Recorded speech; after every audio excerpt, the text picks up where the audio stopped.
Zimamoto tumejitokeza, tumejitolea na tumejizatiti vya kutosha, sababu moto ulianzia juu sehemu ya Mbaringo na ukapanda kwa mlima wa Shamata, lakini kule kote tumeweza kujimudu, tumemalizana na moto.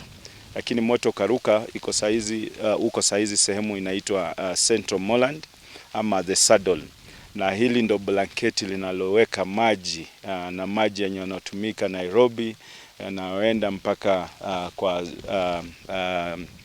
bahari ya Hindi kule Malindi kupitia mto Tana.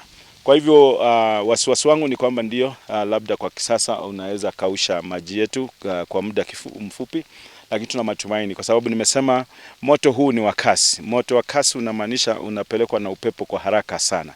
Kwa hivyo ndio tunaweza ona sehemu kubwa imechomeka, lakini unakuta masinde ama mashina ya nyasi ya miti yametulia vizuri. Kwa hivyo utakapopata unyevu kidogo hivi, nyasi zetu zinarudi na tuweze kuwa na abada yetu vile tunavyofahamu.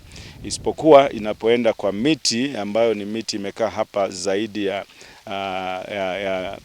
miaka 1000, hapo ndo kidogo tutakuwa tunapoteza. Sababu leo tukizungumzia kuhusu Aberdares, kuna miti ambayo ndio inavutia, ni turathi za kimataifa, World Heritage. Ndio sababu sisi tunasema Aberdares ni muhimu kwa ulimwengu, Aberdares ni muhimu kwa Kenya yetu. This is called the tussle grass. The tussle grass is the one that regulates the flow and the trickling of the water into the ground and eventually into our homes. So whenever you find these open areas, we call them the glades.